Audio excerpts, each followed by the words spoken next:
नमस्कार दोस्तों, अगर इस दुनिया में आपका रिश्ता ऊपर वाले से बहुत ही मजबूत है तो नीचे वाले आपका कुछ नहीं बिगाड़ सकते। आज की कहानी किसी ने बड़ी गजब की लिखी हुई, बड़ी कमाल की लिखी हुई है।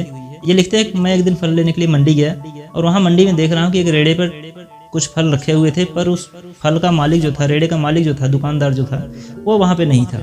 मैंने इधर उधर देखा कि शायद कहीं गया होगा, पर वहाँ पे कोई नहीं दिखा, उस रेड़े का मालिक नहीं दिखा। तो मैंने देखा कि एक रेड़े के ऊपर, फल के ऊपर एक पर्ची रखी हुई थी जिसमें लिखा हुआ था कि साहब अगर आपको जल्दी है तो आप ये फल लेके जा सकते हैं, साइड में रेड कार्ड है, जो भी पैसे बनेंगे आप उस गत्ते के नीचे रख दीजिएगा।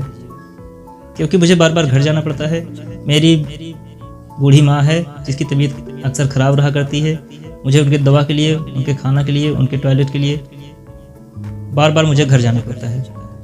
वहाँ नीचे एक लाइन और भी लिखी थी कि अगर आपके पास पैसे नहीं हैं आप मुफ्त में भी ले जा सकते हैं, आपके लिए इजाज़त है। ये सब पढ़ के मुझे बड़ा आश्चर्य लगा कि आज के टाइम पे इतने लोगों पर विश्वास करने वाला कौन है ये। मैंने वैसा ही किया, मैंने रेड कार्ड में उसका जो भी पैसा बनता था, 2 किलो सेब लिए थे, 1 दर्जन केले लिए थे, उसका जो भी पैसा बना मैंने उस गत्ते के नीचे रख दिया। और वहाँ पे कुछ पैसे पहले भी रखे थे, 100 के नोट थे, 50 के थे, 10-20 के थे, कुछ पैसे पहले भी थे। तो मुझे लगा हाँ भाई, कुछ लोग पढ़ के पालन तो कर रहे हैं, जो इसमें लिखा है उसका पालन तो कर रहे हैं। मैं भी अपना फल उल लेके अपने घर चला जाता हूँ, शाम को खाना पीना बनाता हूँ। और जब रात को मैं टहलने के लिए निकला तो मैंने देखा कि उसी रेड़ी को एक गरीब सा व्यक्ति उस रेड़े को धक्का मारते हुए लेके जा रहा था। मैंने उस रेड़े वाले को हाथ भी दिया, पर उस रेड़े वाले ने कहा नहीं बाबू साहब, अभी कोई फल नहीं बचा है, अब आपको जो भी चाहिए वो कल मिलेगा, आज के लिए सब कुछ खत्म हो गया। मैंने उससे बोला नहीं भाई, मुझे सिर्फ बात करनी है आपसे। तो पास में ही एक होटल था, मैं उसको वहाँ होटल पे ले गया, ढाबा था, वहाँ ढाबा पे ले गया। मैंने उसको पूछा भाई कुछ खाना वाना चाहते हो, कुछ खाना पीने भूख? तो रेड़े वाला बोला नहीं साहब, मुझे कुछ खाना पीना नहीं है। तो मैंने दोनों के लिए एक कप चाय मंगा ली।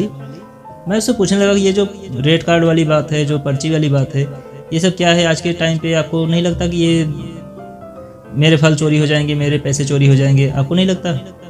उस आदमी ने जो जवाब दिया, जो मुझे अपनी कहानी बताई, वो बड़े ही ध्यान से सुनने वाली कहानी है। ध्यान से सुनिएगा। उसने बताया कि मेरे घर में एक बूढ़ी माँ है मेरी, जिसकी तबीयत अक्सर ख़राब रहा करती है। उनके दवा खिलाने के लिए, उनके खाना के लिए, उन्हें टॉयलेट बाथरूम के लिए मुझे दिन में कई बार घर जाना पड़ता है। यहाँ तक कि मैं दिन में जब घर जाता हूँ तो दुकान पे आता भी नहीं हूँ। लोगों को शायद लगता होगा कि बीच बीच में आता होगा, पर मैं यकीन मानिए मैं दुकान पे एक बार भी नहीं आता, रेड़े के पास एक बार भी नहीं आता।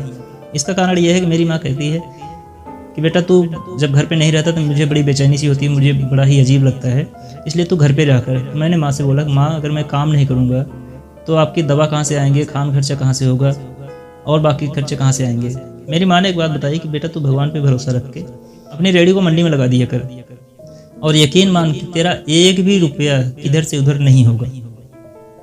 मैंने कहा माँ क्या आप भी इस ज़माने में बात कर रही हो? उन्होंने मुझे डांट दिया, कहता नहीं तू एक बार करके तो देख।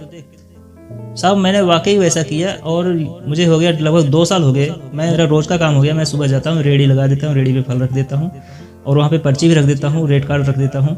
और शाम को मैं जब भी रेड़ा लेने जाता हूँ तो मैं देखता हूँ मेरे पैसे पूरे के पूरे होते हैं, ना 1 रुपये कम, ना 1 रुपये ज़्यादा, बल्कि ज़्यादा हो भी जाते हैं, क्योंकि कई लोग माँ के नाम पे कुछ पैसे ज़्यादा रख जाते हैं।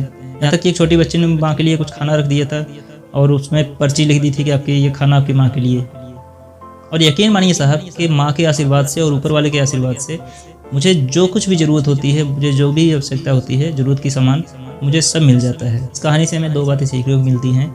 तो ये तेरे दर पे आने से पहले मैं बड़ा ही कमज़ोर होता हूँ, लेकिन जैसे ही तेरे दहलीज को छूता हूँ मैं कुछ और होता हूँ। अपने ऊपर यकीन रखिए, अपने ऊपर वाले के ऊपर यकीन रखिए।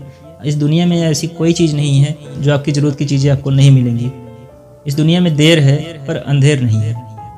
मिलते हैं अगले वीडियो में, तब तक के लिए नमस्कार।